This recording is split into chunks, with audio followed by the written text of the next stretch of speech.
Good afternoon, all, and thank you for attending this session.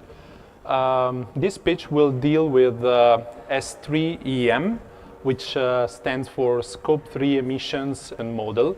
As the word says, is a flexible, user-friendly tool for carbon footprint assessment of companies acting in the oil and gas industry.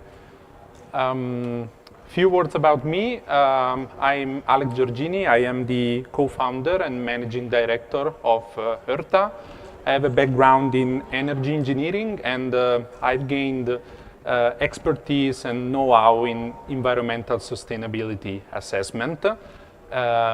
This is the basis of ERTA project, basically.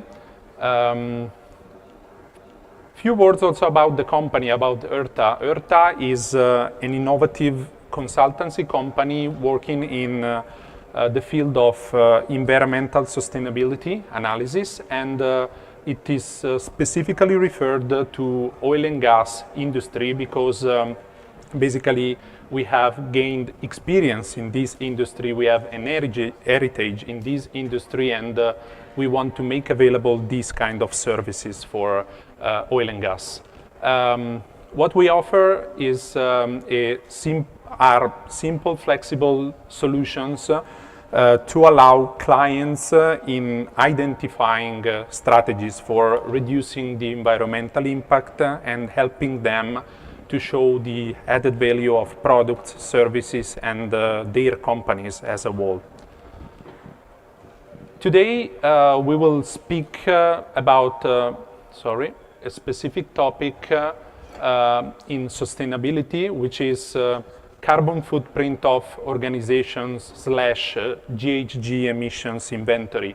What is it? Basically, it is the calculation of the overall emissions associated to company activities and processes, not just looking at the company itself, the company boundaries itself, but also looking at upstream and downstream throughout the supply chain of the company on a defined period, which typically is 1 year. So this is what we are talking about. Why carrying out this kind of activity? I will say we have two different reasons. One is because companies can benefit from this activity, from this going through this experience. Basically, they can prioritize actions, meaning that they can understand how they have high emissions so that they can optimize their processes, activities. They can, if you don't measure something, you can't understand, you can set targets and objectives on the reduction. So the first thing is to measure, and based on these measurements to set targets. And as I said at the beginning, you can overall optimize the activities of the company towards the environment, so towards the environmental impact. But there's also another point to consider, which is which is strictly related to the regulatory framework, because since 2023, or let's say in the past few years, in Europe we have enforced some directives that are defining as mandatory the fact that more and more companies have to carry out these kind of activities. So the famous CSRD directive, which is basically defining that more and more companies need to go through sustainability reporting activities, which calls for GHG emissions inventory. So these are basically the two underlying motivations on carrying out this kind of activity. briefly, how the activity is carried out. First of all, we need to define the boundaries of this inventory activity. And as I said at the beginning, we consider organizational boundaries, so strictly the boundaries of the company, but also operational boundaries of companies. So looking of all the processes that lies upstream and downstream the supply chain of the company. The emissions are then classified into 3 scopes. Scope 1 is related to direct emissions from sources that are directly owned or controlled by the company, for example, the combustion of fuels, vehicle use, and so on. Scope 2, indirect emissions from the fact that a company purchases energy in order to run its operations, so electricity and steam, heat, cooling, and so on. And most important, scope 3, but also the most difficult one, because these are indirect emissions coming from sources that lies outside the company. And this is why they are the trickiest source to be traced and to be assessed. So as I said at the beginning, all the processes lying upstream and downstream with respect to the company. This is a scheme which is representing what I've said at the beginning. So you can see organizational boundary, scope 1, scope 2, and operational boundary, which enlarge basically the boundary of the activity to also scope 3 emissions. How is carried out? Basically, the main part, the main step allowing for this activity is data collection, which is the most difficult one, because data need to be retrieved with a certain quality level, the highest possible, of course, in order to reduce the uncertainty of the analysis. And at the end, the results of the calculation are grouped into categories and 3 scopes, as I said at the beginning. This activity is not carried out, let's say, without any reference, but we have relevant standards which are regulating this kind of activity, and the main one are the so-called GHG protocol and ISO 14064. So summarizing, which are the major issues in going through this activity for companies? Scope 3 is typically the, let's say, the peak in front of which company stop the activity, because they are afraid, basically, in facing this huge mountain, because the data collection process is complex, is time-consuming. Most of the time, data are not, how to say, readily available in the company. They need to be retrieved. You need, how to say, procedures in order to get this data. And typically the result is that a company fails in going through the assessment process, and maybe they calculate scope 1, scope 2, but they do not touch typically scope 3 emissions, or they have a partial approach to these kind of emissions. And this is an issue because, as I said at the beginning, we have now a regulatory framework which is calling for these activities, let's say, completed and carried out in the most, how to say, comprehensive way as possible. This is where it comes, the tool that I've introduced at the beginning. We have developed this activity in collaboration with the Valve Campus Association, and the tool will be made available to the companies associated to Valve Campus itself. So basically the principle is that the tool is an advanced Excel tool which collects all the input data, and it carries out in a smart and simple way, user-friendly way, the calculation displaying all the results grouped in the relevant categories and scopes. Why the tool is special? First of all, the tool is aligned with relevant standards. So it is aligned with the most common standard for doing this activity, GHG protocol. It is felt as user-friendly by the user because basically the user goes through the filling out of a survey. So it's somehow similar to answering some questions about your company, not strange questions regarding scope 1, 2, 3 different categories. Maybe I'll ask you how many trips your employee will take for which distance or on which vehicles and so on. This is the kind of questions that are asked. There is the possibility to have like optional questions, and in a case the user is able to answer, the calculation accuracy uncertainty is decreased.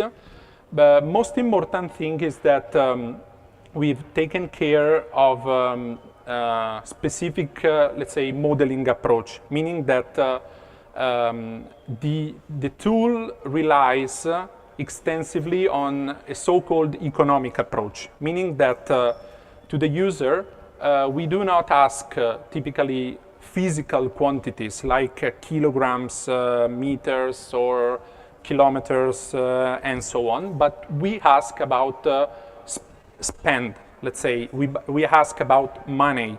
And basically, when you come to money, companies cannot say, I don't have this kind of data, because money-based data are readily available in the company. Maybe kilometers, maybe meters, kilograms, it's more difficult, but not for the money.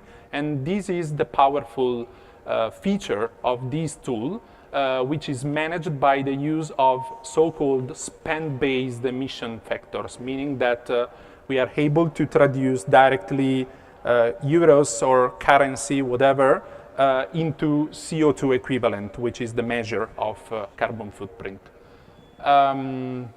Yeah, this is just summarizing what I said about the economic approach, which is really the powerful thing about this tool, and it was the principle on which we have developed it, basically, to make it easier, to make it flexible for the user, and allowing companies to overcome this big mountain they need to face. So like smoothing the mountain and making it an hill, which is more manageable for the company.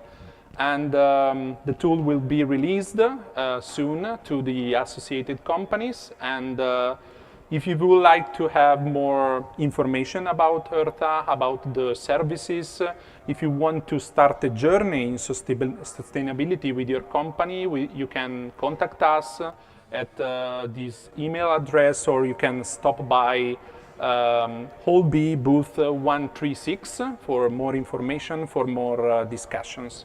Thank you for your attention. I have 2 questions. Okay.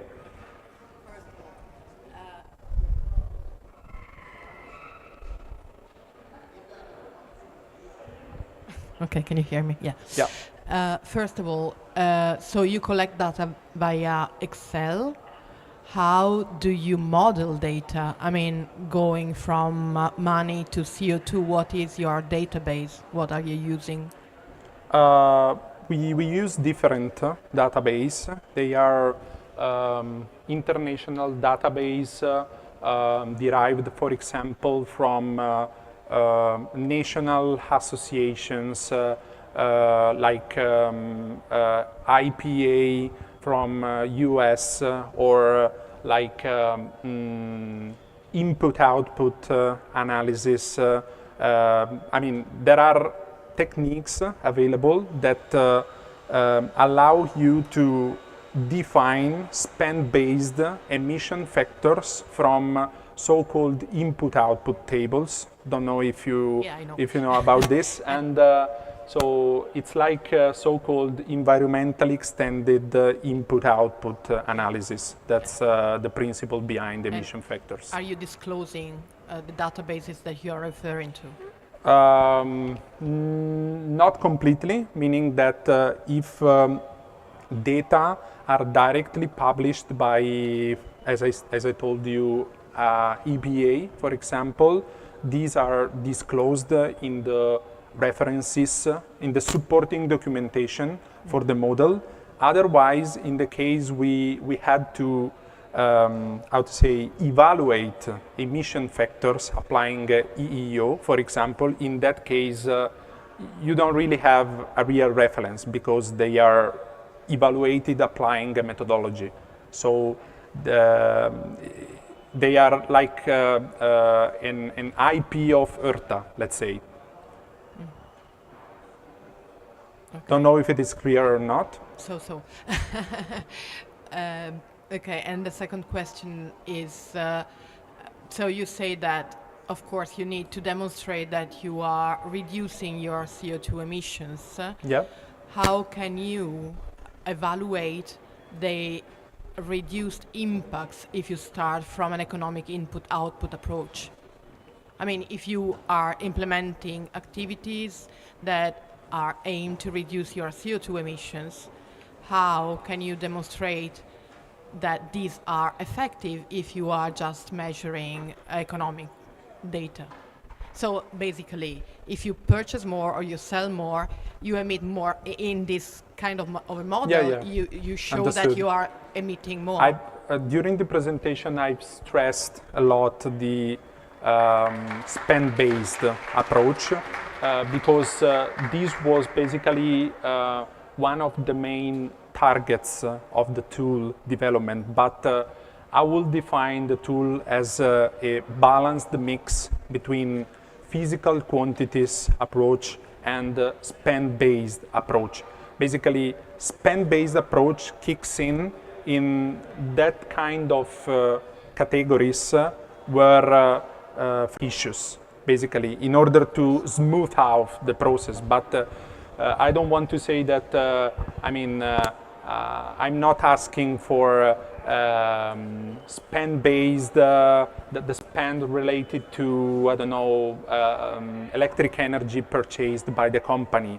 I know that companies can deliver that data in the form of energy, so kilowatt hour or whatsoever. So this means that you will have a balanced mix between spend-based and physical-based. And I tell you more, on specific categories, the user has the flexibility to choose between physical quantities if they have better, higher quality of the modeling, or if they really don't have that kind of data, they can rely on economics. So it is not a fully economic. Economic kicks in where, let's say, the user is in troubles, basically. That's the point. So I will say that a company, of course, is an estimation tool, is not a detailed assessment tool with all the minor details, but considering that many companies stops before, even before getting to a number,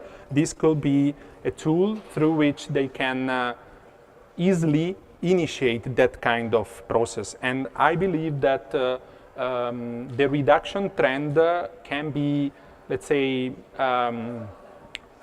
accurately enough modeled through the tool because, as I said, is a mix at the end of physical and economic. Thank you.